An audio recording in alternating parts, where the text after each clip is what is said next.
지옥 탈출 프로젝트 헬조선 독립군 시작합니다. 자, 오랜만에 뵙습니다. 헬조선 살아남기 생활경제편, 우리 정욱 소장님 오랜만에 만났네요. 네, 반갑습니다. 네. 한 달 반, 두 달?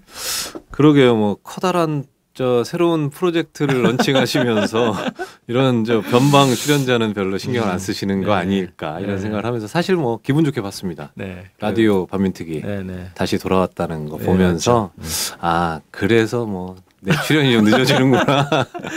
뭐 기쁘게 서운해하지 마시고 아니 뭐 기쁘게 아주 지켜보고 있었습니다. 오늘 이제 그 보험 얘기를 더 할 건데 그 전에 그 금융 관련해서 매일매일 거의 이제 경제 동향 같은 거, 세계 경제 동향 같은 거 막 보내시잖아요. 네. 그래서 뭐 미국 금리 얘기도 하시고 뭐 중국의 어떤 뭐 그죠? 경제 현황 이런 것도 얘기를 하시고 그러는데 최근에 좀 소개해 줄 만한 경제적 이슈 이거 좀 얘기를 해 주시죠. 아마 많은 분들이 요새 이제 피부로 느끼고 있는 이슈가 이제 ISA가 있죠. 뭐 Individual Savings Account라고. 통합 통장? 뭐 그런 건가? 뭐라고 해야 되나요? 개인 종합 자산 관리 계좌? 뭐 이렇게 이제 부르는데요. 계좌를 하나 만들면 지금은 이제 상품 하나씩을 가입하는 게 일반적이잖아요. 근데 요거는 계좌를 하나 만들면 그 계좌 안에다가 여러 가지 상품을 담을 수 있는. 적금도 넣고 뭐 이런다는 거야? 그렇죠. 예, 적금 같은 것도 넣고 뭐 펀드도 넣고 ELS나 뭐 이런 이제 뭐 투자 상품들도 넣고 이렇게 해서 그걸 하나로 묶고 하나로 계산해서 과세, 비과세도 따지고 뭐 그러겠다는 개념입니다. 편하긴 하겠네.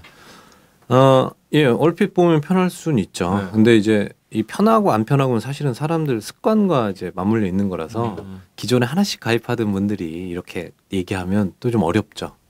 익숙해지면 뭐 편할 수는 있습니다만 이게 이제 나오게 된 거는 이제 워낙 저금리잖아요. 저금리로 이제 성장성이 떨어지면서 저금리로 쭉 가니까 은행 예적금만 바라보던 분들이 이제 그러기 또 어려워졌어요. 아무리 보수적인 분들이라고 해도.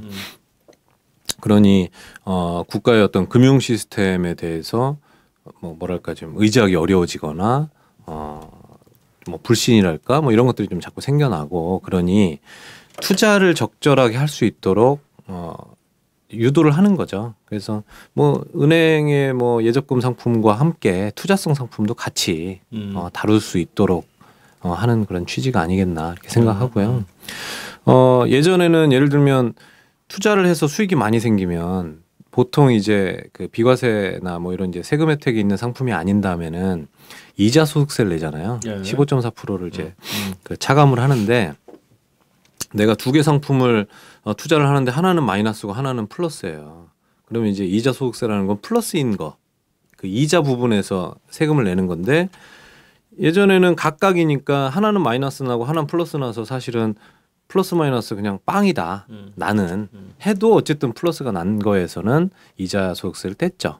근데 요거는 이제 하나의 계좌 단위로 계산을 합산하기 때문에 하나가 아무리 수익이 많이 나도 다른 거에서 또 손실이 많이 나서 계산을 했더니 수익이 없다. 그러면은 어느 한 상품이 수익이 많이 났다 하더라도 이자 소득세를 일정 부분까지는 뭐 안 낼 수 있도록 뭐 이런 취지입니다. 취지인데 워낙 지금 뭐 은행이나 증권사에서도 광고도 많이 하고 요새 은행 가도 ISA를 아주 뭐 열심히 좀 한참 팔다가 요새 자꾸 이제 좀 안 좋은 얘기 나오니까 조금 이제 좀 꼬리를 좀 내리고 있긴 합니다만 제가 이제 쭉 요 상품 나오기 전부터 계속 좀 분석을 하면서 봤더니 사실 이제 서민들한테 지금까지 이제 은행이나 이런 것들 주로 했던 분 또는 오히려 반대로 증권사나 이런 데서 막 투자 상품을 열심히 했던 분들 어느 쪽에도 사실 이게 실익이 별로 크질 않아요. 이게 보통 이제 통상 5년 동안 이제 유지를 하고 그래서 5년 합산해 가지고 200만 원까지 이자 소득세를 이제 그 비과세를 합니다. 그런데 그 금액이 이제 크지 않다 보니까 비과세 한도가 크지 않다 보니까 어떤 현상이 발생하냐면 그리고 요거는 요 계좌 자체에 수수료가 있어요. 계좌에 수수료가 있어요? 예. 이자가 있는 게 아니고? 뭐 이자도 있지만 수수료가 있습니다. 그래서 수수료가 일정하게 있기 때문에 그 안에 담은 상품들이 수익을 많이 못 내게 되면 이 수수료 때문에 원금이 깎인다는 거네. 원금이 깎일 수도 있거나 별 의미 없는 소득이 될 수 있는 거예요. 그래서 보수적으로 여기다가 주로 은행 거 담고 하면 굳이 이걸 할 필요가 없는 거죠. 그냥 은행에 있는 매달 수수료가 나간다는 거예요? 관리 수수료인가? 그렇죠. 이 뭐 쉽게 얘기하면 이 계좌에 대한 관리 수수료라고 보면 돼요. 그러니까 이제 보수적으로 이 계좌를 이용할 거다. 그 은행에서 막 그 하라고 하니까 그냥 가입해놓고 원래 하던 습성대로 그냥 여기다 예적금 넣어서는 의미가 없고, 반대로 우리가 이제 투자하는데 일반 우리 서민들이 주로 하는 투자가 이제 뭐 펀드잖아요. 펀드를 여기다 넣는다고 했을 때는 이자 수익이 많이 나면 그래도 수수료보다 더 의미 있는 비과세 혜택이 있을 수는 있어요. 근데 펀드가 수익이 많이 나려면 주식형 펀드여야 되죠, 대체로. 근데 지금 주식형 펀드의 수익의 대부분은 비과세입니다. 그리고 뭐 해외 주식을 하려면 최근에 이제 또 해외 주식 주식형 펀드도 비과세가 되는 계좌가 생겼어요. 그런 그 상품이. 네. 그러다 보니까 굳이 펀드 투자하면서 이 ISA를 이용하지 않아도 된다는 거죠. 그래서 이제 그 은행이나 이런 데서는 뭐 ELS나 이런 약간 중위험 중수익 상품으로 약간 포지셔닝을 하려고 하더라고요. 근데 그것도 뭐 제가 볼 때는 이 수고에 비해서 불편함에 비해서 대단한 효익이 있다라고 보기엔 좀 어렵습니다. 그러니까 이거를 그냥 투자를 활성화하기 위해서 정부 차원에서 정책적으로 내놓은 그런 뭐 상품이라고 보는 건가요? 그런 거죠. 사실은 이제 해외 사례들도 ISA가 쭉 도입됐던 거는 워낙 저금리 기조에서 투자를 좀 이렇게 더 할 수 있도록 투자를 해서 의미 있는 어떤 수익을 뭐 좋은 뜻에서 가져갈 수 있도록 뭐 이제 어쨌든 이런 게 도입이 됐던 거고, 우리나라도 그러한 취지인데 조금 손을 많이 봐야 될 것 같습니다. 혜택을 더 확실하게 주든지. 수수료가 있다는 게 별로 메리트가 없네. 예, 뭐 크진 않지만 혜택도 뭐 크지 않기 때문에 기분은 안 좋네요. 수수료 얘기하니까. 근데 뭐 수수료라는 게 은행에 수수료가 없어서 그렇지. 아니, 은행은 좀 수수료가 다르죠.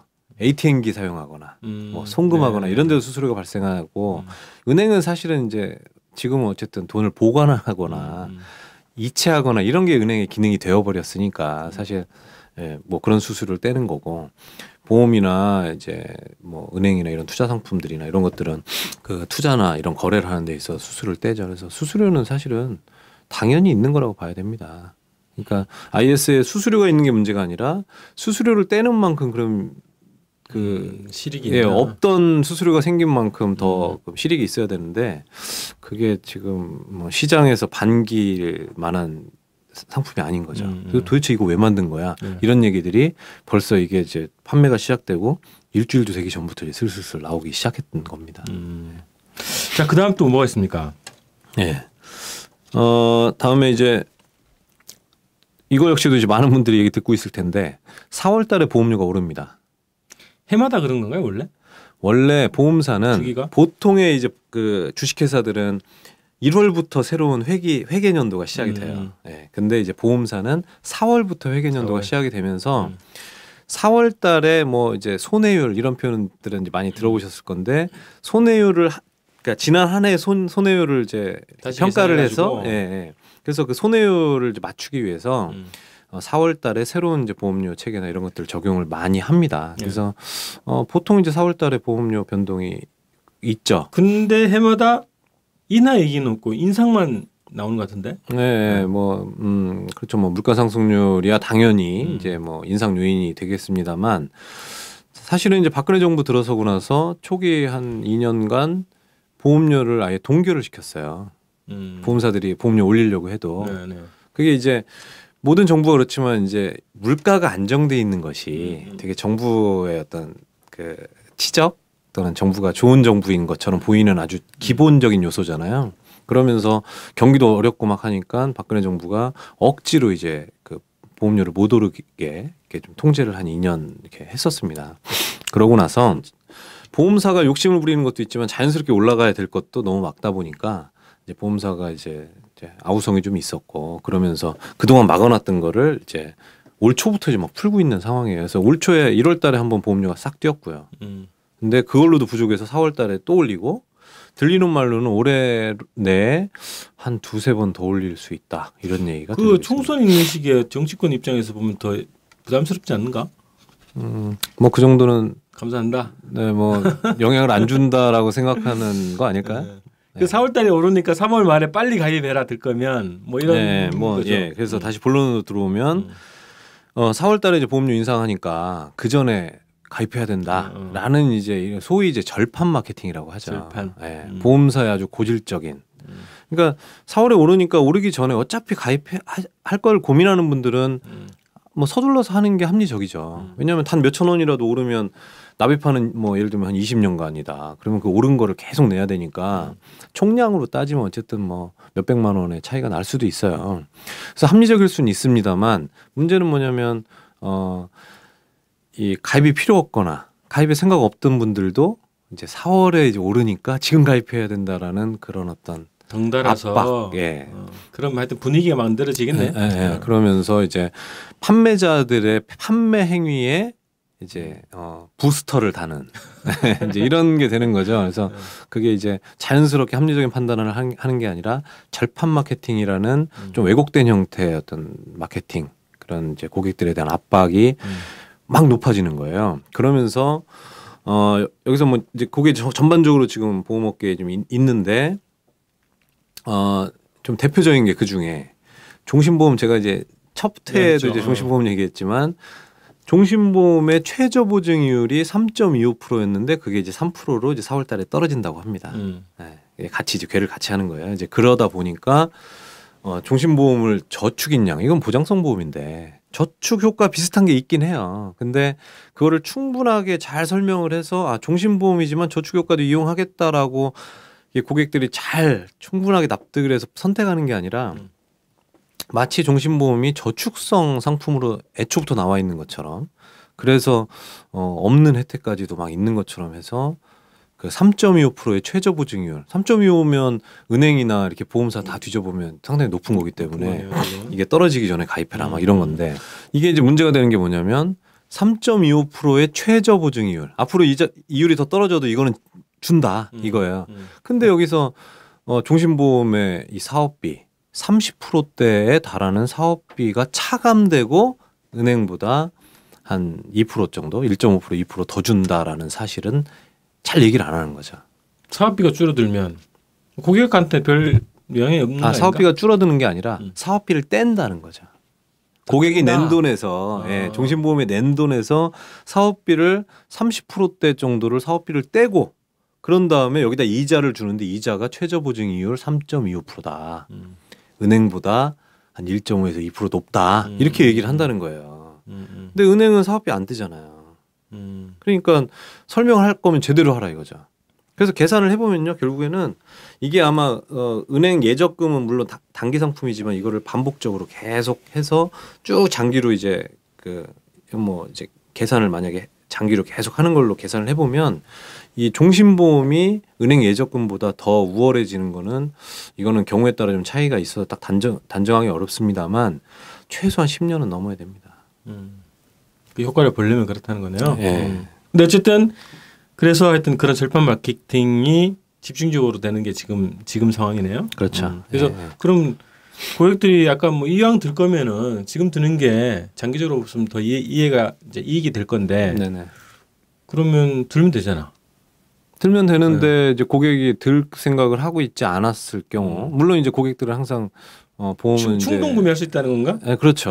네, 충동 구매할 수 있고 설계사의 아주 현란한 어떤 그런 압박과 뭐 이런 것들 속에서 충분한 어떤 합리적인 판단을 못 하고 가입하게 될 가능성이 커져 있다는 거죠.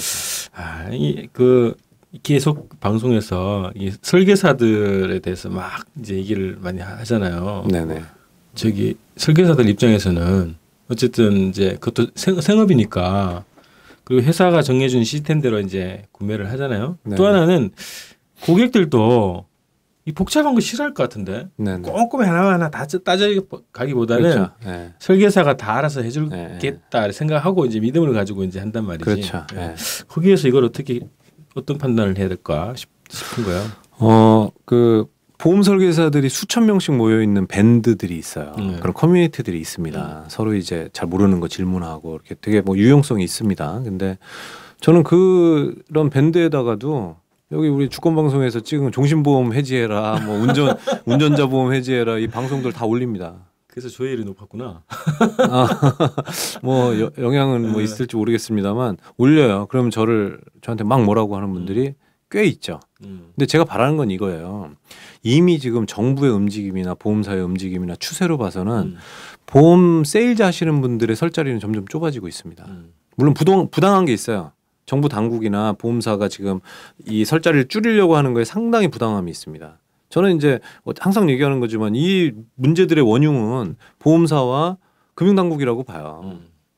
설계사들도 이용을 당하고 있는 거라고 보는데 어쨌든 그들에 의해서 지금 설계사들의 입지가 좁아지고 있는 상황이고 이게 점점 시간이 가면 갈수록 설계사들의 숫자는 점점 줄어들 수밖에 없어요. 지금 추세로 가면.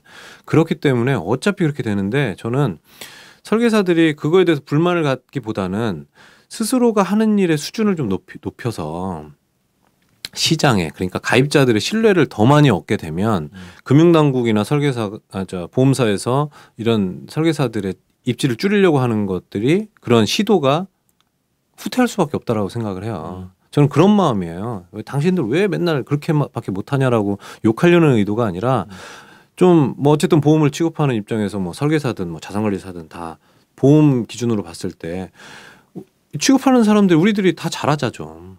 그렇게 해야 생업 말씀하시는 대로 생업도 되면서 뭐 인정도 받고 존경도 받고 고객들도 피해를 안 보게 되는 선순환이 되는 거지.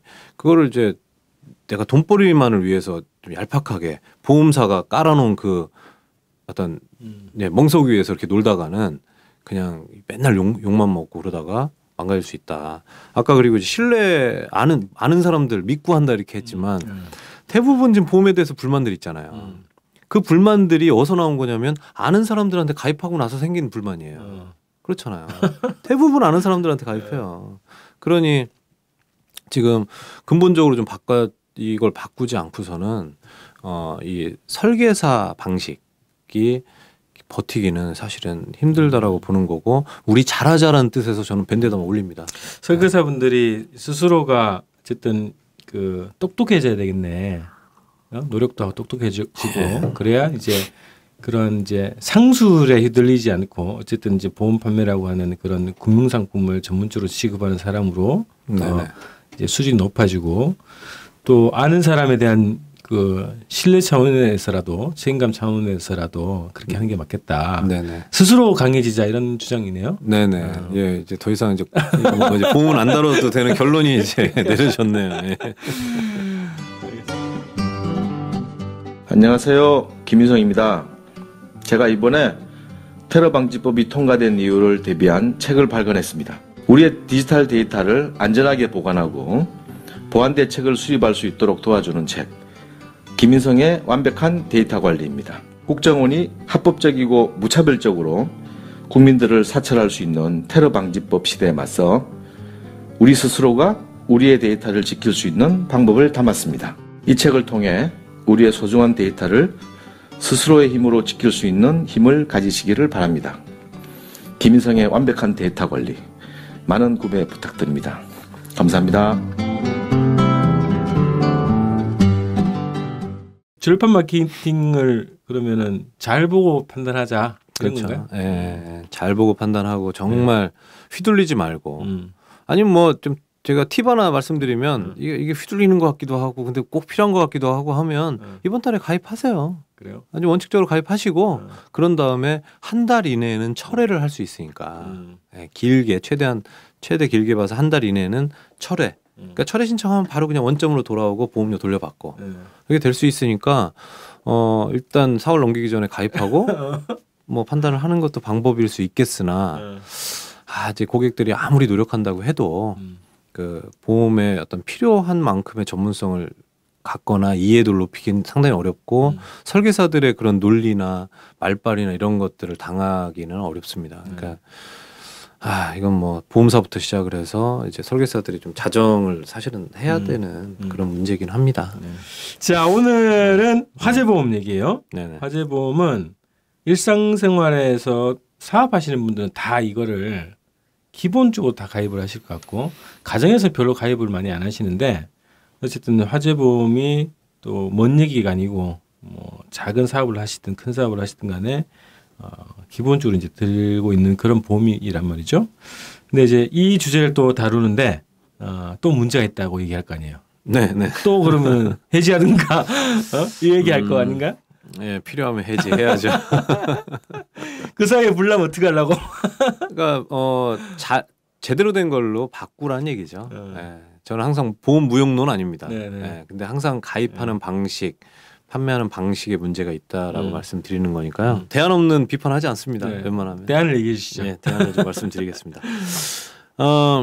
작년부터 이 다중이용 시설에 대한 그 화재보험 또는 뭐 배상책임보험 이런 것들이 이제 의무화가 이제 됐어요. 그래서 쉽게 얘기하시면 뭐 우리 이제 시청자들 흔히 가시는 식당, 뭐 노래방, 또 애들 보내는 학원 이런 데들은 이제 다 의무적으로 화재, 배상책임보험 이런 것들을 이제 가입을 해야 됩니다. 자, 근데 뭐 이거 들으시는 분들 중에 사실은 이제 이용자가 아니라 이렇게 소상공인으로서 이런 이제 사업을 하시는 분들도 아주 많으실 것 같아요. 우리나라는 뭐 소상공인 비율이 아주 높은 나라니까. 그래서 이제 뭐 본인들의 이제 시청자들 본인들의 이제 문제일 수 있는데 이게 이제 제가 말씀드리고자 하는 건 오늘 말씀드리려고 하는 건 보험의 그 어떤 보장의 문제다라는 건 아니에요. 보장에 대한 얘기는 뭐 이 자리에서 하면 너무 복잡한 얘기가 되고 그리고 보장도 거기서 거깁니다. 뭐 화재보험 다 비슷한 것 같더라고요. 네, 비슷합니다. 물론 이제 전문적으로 들어가면 차이는 있어요. 어떻게 설계하느냐에 따라 차이는 있습니다만 제가 볼 때는 그건 그렇게 큰 문제는 아니라고 봅니다. 지금 이제 다룰 문제에 비하면 문제는 이 가입자들이 역시 제 앞에서 이제 쭉 말씀드렸던 종신보험, 운전자 보험처럼 이 화재보험 역시도 필요 이상의 보험료를 내고 있다는 겁니다. 네. 그래서 뭐 이게 이제 가입 형태에 따라서 이제 보험료가 이제 바뀌는 달라질 수 있는데 가입 형태에 따라서 연간 불필요하게 수십만 원씩 많게는 1,200만 원씩을 더 내고 있는 경우들이 똑같은 보장에 그렇죠. 네. 아주 똑같지는 않아도 이제 비슷한 보장 수준에서 수십에서 뭐 수백만 원까지도 보험료를 더 내고 있는 경우들이 아주 흔하다는 거예요. 네. 몰라서 그런 거죠. 그렇죠. 가입자들은 또 모르시죠. 그리고 보험 설계사 입장에서는 수익하고 연결돼 있는 문제고. 네, 결론은 사실은 그렇습니다. 네. 그래서 뭐 이제 이게 어떤 게 그럼 제대로 된 거냐, 어떤 게 제대로 안 된 거냐 이제 제가 쭉 설명드리겠습니다만 아주 쉬운 방법이 있어요. 본인이 또는 우리 가족이 식당을 하시는데 뭐 학원을 하시는데 뭐 어쨌든 간에 이런 화재보험, 배상책임보험 가입을 했는데 뭐 집도 일반 가정집도 마찬가지입니다. 요새는 일반 가정집도 보험들 많이 드세요. 예. 어쨌든 내가 보험을 가입했어요. 이런 류의 보험을. 그런데 이것이 내가 보험을 월납으로 내는 그런 계약이다. 그런 상품이다. 월납 매달 얼마씩 내고 있다. 요러면 제가 오늘 이제 드리려는 그 어떤 문제를 갖고 있는 계약, 갖고 있는 상품일 확률이 아주 높습니다. 월납은 해제해라 이런 건가요? 딱 단도직입적으로. 다는 아니지만 거의 대부분은 그래야 될 수 있습니다. 소규모 사업장 같은 경우에는 만약에 월납이면 해지하는 게 좋겠다. 예, 월납이면 지금 더 귀를 쫑긋하고 들으셔야 된다는 이제 그렇게 말씀드리면 좋을 것 같고요. 마치 그거 같다. 그 암살 영화 있잖아. 일정이면 죽이라처럼 월납이면 해제라. 예, 뭐 그런 부분이 좀 있습니다. 예. 아주 뭐 좀 너무 라반특을 밀기 위해서 순간 또. 자, 그래서 화재보험, 배상책임보험 이게 이제 좀 성격이 다르긴 하지만 매달 이제 얼마씩 납입하는 형태의 계약이자 계약이 일반적일 것 같아요. 근데 그게 이제 문제가 있다라고 얘기하는 거죠. 네네, 맞습니다. 세부적으로 더 얘기를 해주죠. 예. 자. 딱 그 뭐 꼭 식당만의 예는 아닙니다. 자, 우리 김밥천국이라는 식당이 있습니다. 국민식당. 예. 그 식당이 하나 있다라고 예를 들었을 때 그 식당에서 이제 화재보험을 가입을 해야 되잖아요. 그리고 이제 음식물 배상 책임보험 이런 거 이제 들어야 됩니다. 음식물로 이제 손님이 탈났을 때 이런 걸 이제 배상을 하는 이런 걸 이제 의무 가입을 해야 되는데 규모가 크지 않잖아요. 요런 식당들은 대체로 1년간 보험료가 딱 그 이제 그 화재가 됐던 배상 책임하는 그 위험 보험료, 그걸 보장하기 위해서 필요한 보험료가 대체로 한 10만 원이 넘지 않거나 합쳐서 1년간 뭐 10만 원이 좀 뭐 뭐 넘을 수도 있고 뭐 그건 이제 설계하기 나름인데 어쨌든 고수준이에요. 그러니까 화재보험만 딱 놓고 보면 그냥 단 몇만 원이면 1년이 커버가 됩니다. 그런데 이걸 이제 가입하는 방식이 크게 세 가지가 있어요. 이제 화재보험을 가입하는데 화재보험을 예를 들어서 얘기할게요. 하나는 1년짜리로 가입하는 거예요. 우리 자동차 보험처럼 매년 갱신하는 걸로. 네. 1년짜리이기 때문에 자동차 보험처럼 1년에 한 번 연납이라고 합니다. 월납에 대비해서 연납 형태로 가입을 하는 거예요. 자, 이거와 이제 반대로 1년짜리가 아니라 장기 계약이 있어요. 보통 3년 이상 계약을 장기 계약이라고 하는데 3년부터 뭐 얼마든지 길게 할 수 있어요. 근데 이제 장기 계약 형태로 이제 가입을 하는데 이게 두 가지가 있어요. 하나는 장기인데 역시 연납으로 하는 방법. 1년에 한 번 내는 거예요. 1년에 한 번씩 뭐 5년이든 10년이든 쭉 보장되는. 예, 예. 이거는 이제 1년으로 끝나는 게 아니라 계속 가는 거니까 갱신 이런 거 없이 그냥 그 계약을 유지하면 돼요. 네. 또 하나는 장기인데 월납이 있습니다. 그래서 1년짜리 연납이 있고 장기인데 연납이 있고 장기인데 월납이 있는 거예요. 네. 자, 여기서 3번이 제가 아까 말씀드렸던 문제 소지가 있는 계약일 가능성이 있는 거죠. 해지해야 될. 아, 무조건은 아닙니다. 무조건은 아닌데. 물론 이런 거 있어요. 이제 1년짜리에 비해서 장기 계약이 장점은 만약에 화재가 한번 발생하고 나면 이걸 이제 갱신을 한다고 했잖아요. 매년 가입하는 거니까 네. 갱신이 안 되거나 가입하기가 어려워지거나 뭐 이런 문제가 있을 수가 있습니다. 근데 이제 장기로 해놓으면 이 사업장에서 내가 장사를 오래 하겠다 아니면 사업을 오래 하겠다라고 하면 1년짜리로 하면 아무래도 화재가 여러 번 날 수도 있죠. 그러니까 1년짜리보다는 장기가 나아요. 근데 보통 가정집에서는 1년짜리 해도 특히나 내가 이제 임차인일 경우에는 1년짜리 해도 상관이 없겠죠. 그 몇 년 사는데 거기서 불이 뭐 2번씩 이렇게 나기는 쉽지 않은 일이니까. 그래서 이제 뭐 사업장 우리 장기로 이제 사업할 거라고 감안을 했을 때 사업장일 경우에는 장기 계약이 좋습니다. 그래서 1번은 빼고 이제 2번, 3번이 있죠. 장기면서 연납, 장기면서 월납. 이걸 비교했을 때 월납 계약은요. 회사마다 좀 차이가 있는데 월납 형태의 그 상품을 판매를 하려면 최저 보험료 조건을 맞춰야 돼요. 이게 운전자 보험 때도 이제 말씀드렸는데 최저 보험료로 뭐 회사마다 차이는 있습니다만 3만 원이 넘어야 설계가 돼서 뭐 청약서가 뽑혀요. 네, 가입이 가능한 거예요. 그렇게 돼 있죠. 네. 이제 그러다 보니까 아까 말씀드렸지만 예를 들면 연에 5만 원이면 이 화재 보장하는 게 충분하다라고 하면 이걸 월로 나누면 한 뭐 4천 얼마, 뭐 이렇게 되는 거잖아요. 근데 4천 얼마면 되는 걸 3만 원짜리 상품을 만들어야 되니까 그 나머지 약 한 2만 5천 원 정도를 적립금으로 넣는 겁니다. 상품 자체를 그렇게 설계하게 만들어놨다는 거죠. 예, 할 수가 있어요. 그래서 적립금을 넣어서 3만 원을 채워야 이게 이제 팔 수가 있으니까. 이렇게 되면서 월납이 3만 원짜리 또는 적립금 더 많이 넣으면 5만 원짜리 뭐 10만 원짜리도 많아요. 이렇게 이제 가입들을 하시는 거예요. 이제 이렇게 되면 보험료가 이제 월에 이제 5만 원이면 1년에 60, 연에 100만 원이면 1년에 120이 되는 거죠. 예, 이렇게 되는 거예요. 단 1년 동안 5만 원이면 될 것을. 예. 그러면서 이제 판매자들이 뭐라고 하냐면 자, 요 적립금은 저축이 되는 겁니다. 예, 맞습니다. 적립금은 이게 보장하는 데 쓰이는 게 아니라 저축이 되는 거예요.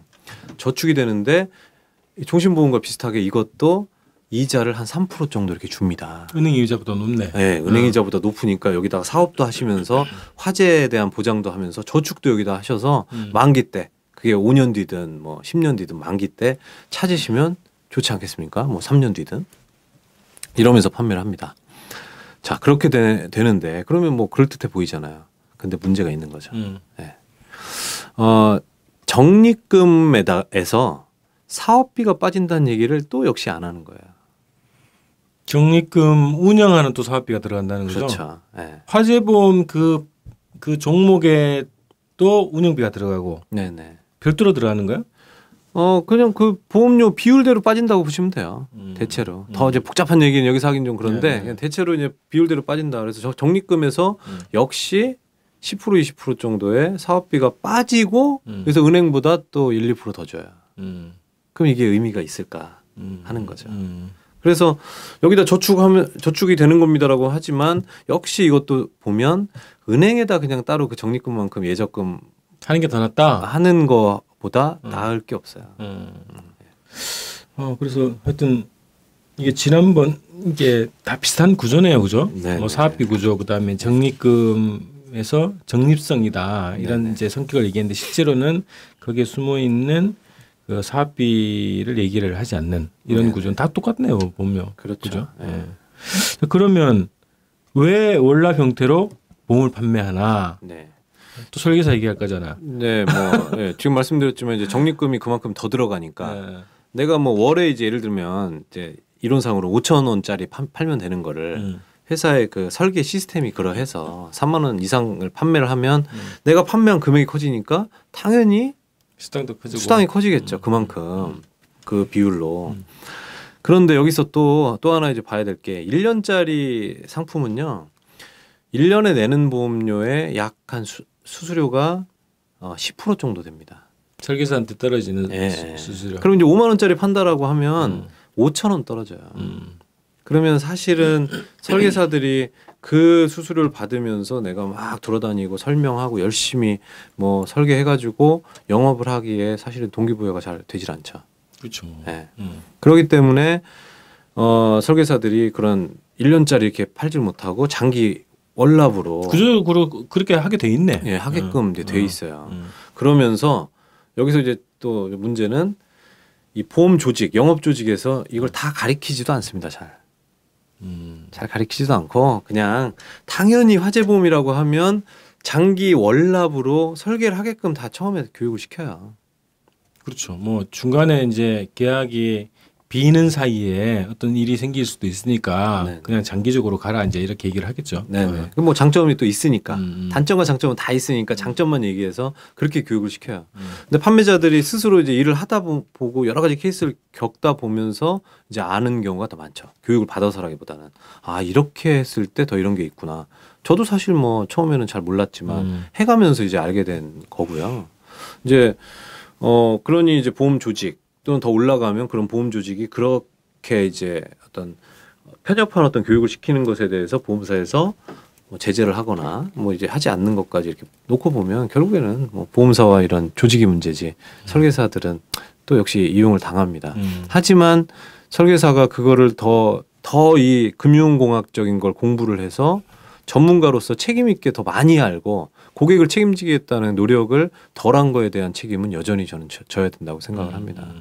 그래서 장기 월납으로 하게 되면 수당이 아까 1년짜리로 하면 연 보험료의 10% 5천 원. 네. 근데 이거를 예를 들면 5만 원짜리로 월납으로 팔았다.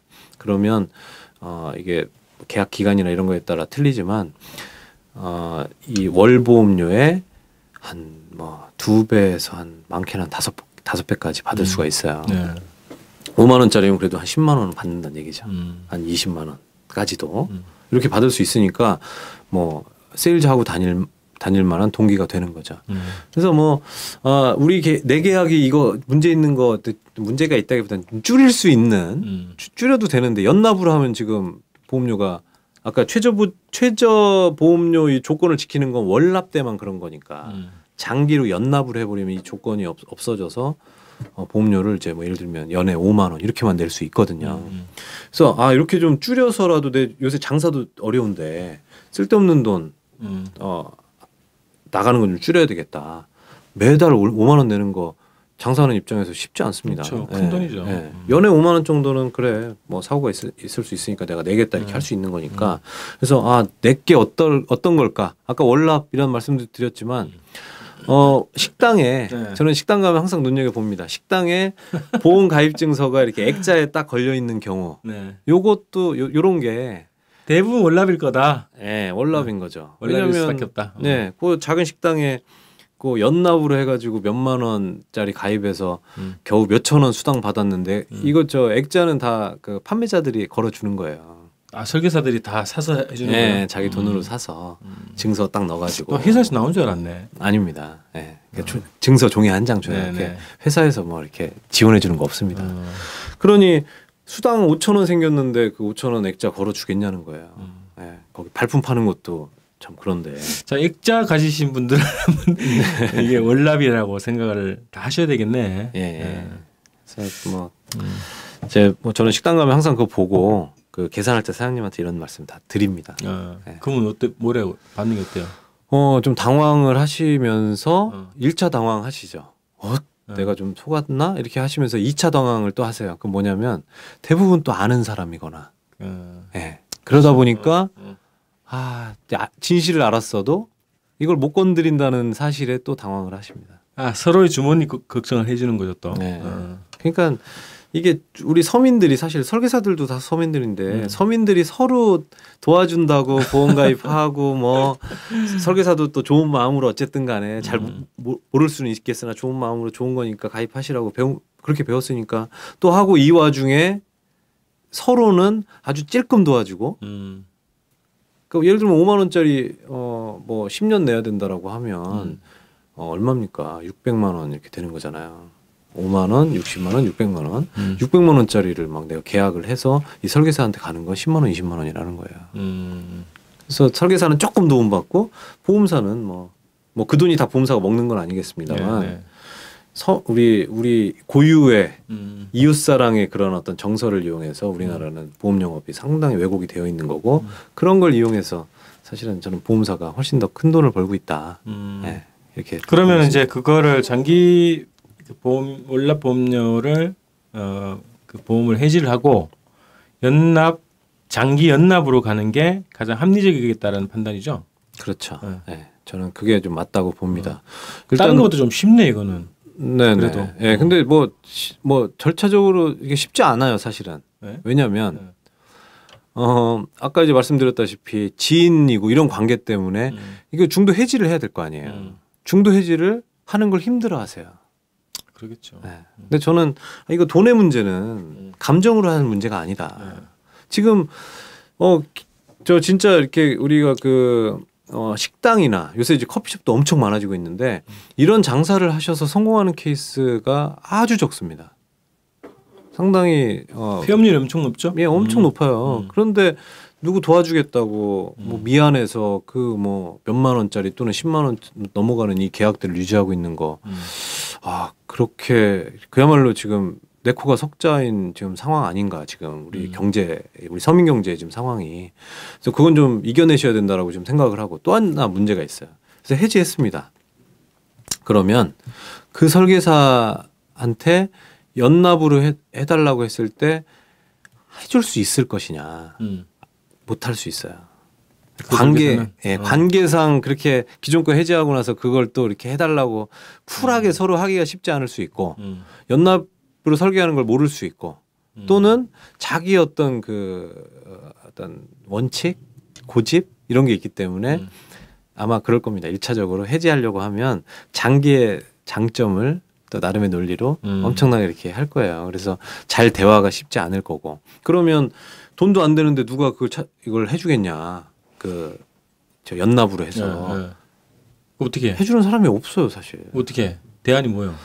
이런 말씀 드리긴 뭐하지만 저희 연구소에 다 취급을 하니까 그렇게 다 해드려요. 저희는 돈이 안 돼도 저희는 뭐 세일즈가 목적이 아니라 자산을 관리하자는 게 목적이기 때문에 조금이라도 고객 자산에 불필요하게 마이너스가 되는 거는 저희는 저희 원칙상 취급을 그러니까 못하는 거예요. 화재보험도 다 취급한다는 거죠.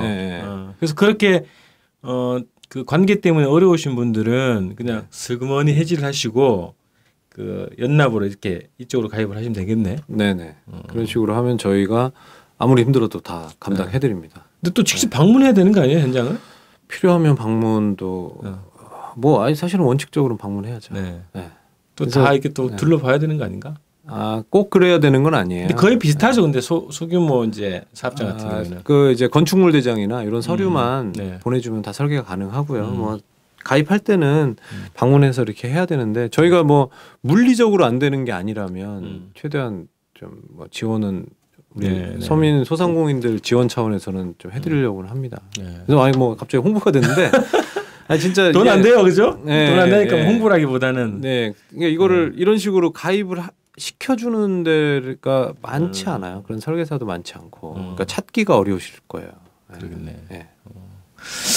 일단 뭐 사이트 들어가가지고 연락하면 되겠네. 뭐 그렇게 전화하려면 저희 사이트 검색이 잘 될지 모르겠습니다만 www.pami.co.kr pami.co.kr로 들어오시면 저희 이제 홈페이지가 나와요. 네네. 지금 홈페이지 또 좀 개보수하고 있어서 좀 복잡합니다만 그렇게 하시거나 아니면 페이스북에서 정욱 검색하시면 아니면 실천자산관리연구소 이렇게 검색하시면 페이스북에서 훨씬 더 쉽게 찾으실 수 있습니다. 세월호 그 마크가 있어요. 그게 딱 검색하면 페이스북에? 지금 사진은 저 백남기 농민 그때 사고 당하실 때 물대포에 이제 그 쓰러지실 때 그 화면 그게 이제 이렇게 프로필 사진으로 되어 있습니다. 네. 하여튼 뭐 정욱 검색하셔가지고 싸우는 장면 혹은 집회 장면 이런 거 검색되시면 이 사람입니다. 확인하시면 될 것 같고 그래서 요거는 도움이 되겠네 실제로는. 다른 건 좀 약간 복잡하게 보였는데 요건 어차피 사업하시는 분들한테는 어쨌든 사업비 줄이는 게 또 관건 아닙니까? 그렇죠. 그래서 줄일 수 있는 방법이 있고 또 그거를 서비스해주는 또 곳도 있으니까 오늘 방송 들으신 분들은 행운이십니다. 네, 이게 진짜 되게 어렵습니다, 다들. 어려운데 정말 이게 뭐 냉랭해지자 이런 게 아니라 그 우리 소상공인들, 우리 서민들이 자기 몫을 잘 챙기지 않으면 그것이 우리 또 다른 서민한테 가면 그래도 다행인데 그게 사실은 강자들한테 가게 돼 있는 구조라는 게 문제입니다. 네, 그래서 그런 것 좀 잘 가려보셨으면 좋겠고 무조건 해지하지 마시고요. 정말 해지하고 뭐 예를 들면 저희한테 연락을 해서 다시 가입하는 그 며칠 사이에 사고가 생기면 어떡합니까? 보험이라는 거는 예측할 수 없는 거니까. 우선 이쪽 가입을 하고 나서 해지를 해야 되겠네. 그거보다는 가장 좋은 건 또 뭐 저희 이제 일이 되는 거지만 기존에 가입하고 있는 증서를 보험 증서를 보내주시면 그걸 보고 그래도 요거는 뭐 여러 가지 그 저간의 사정을 좀 들어보고 그래도 요거는 좀 유지하는 게 낫겠다 또는 요거는 냉정하게 단칼에 해지하는 게 낫겠습니다. 이렇게 좀 판단을 받으시고 하시는 게 그러게 되네. 판단을 받으시고 가입할 준비를 해서 싹 해지하고 싹 가입하는 이런 식으로 되는 게 가장 아름답죠. 네. 일이 많겠는데 방송 들으시고 막 너도 나도 몰려들면 근데 뭐 지금까지도 그렇게 해오고 있습니다. 사실 페이스북에서 뭐 조용히 저한테 메시지 보내셔서 요런 건들 이제 소위 이제 이런 표현이 좀 그렇습니다만 뭐 저희는 이제 그런 걸 기준 삼지 않기 때문에 말씀드리는 건데 돈 안 되는 뭐 소위 뭐 그런 계약들 이미 많이 좀 처리하고 있어서 좀 내성은 좀 되어 있습니다. 자 이렇게 해서 오늘 또 살아남기 생활경제편에서 보험 화재보험 얘기를 했어요. 그래서 오늘 들으신 분들이 또 많은 도움이 되셨으면 좋겠고 실천자산관리연구소 정욱 소장을 꼭 찾아보시기 바랍니다. 페이스북에서 백남기 농민 그 사진이 있다니까요. 그 확인하셔가지고 연락 주시면 적극적으로 좀 챙김 있게 해주실 거니까 많은 도움 받으시기 바랍니다. 자 오늘 살아남기 생활경제편 이렇게 마치겠습니다.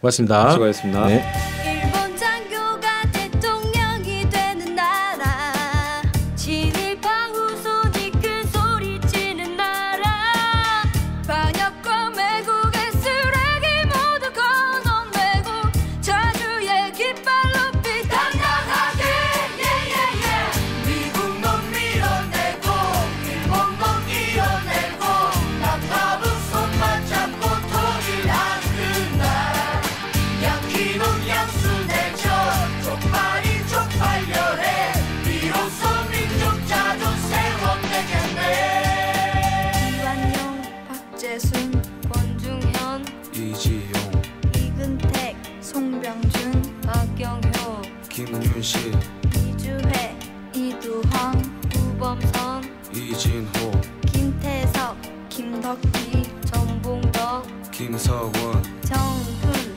최남선 김환란 이인직 이광수 김동인 주요한 김동환 모윤숙 유치진 홍나파 현재명 김기창 정춘수 조선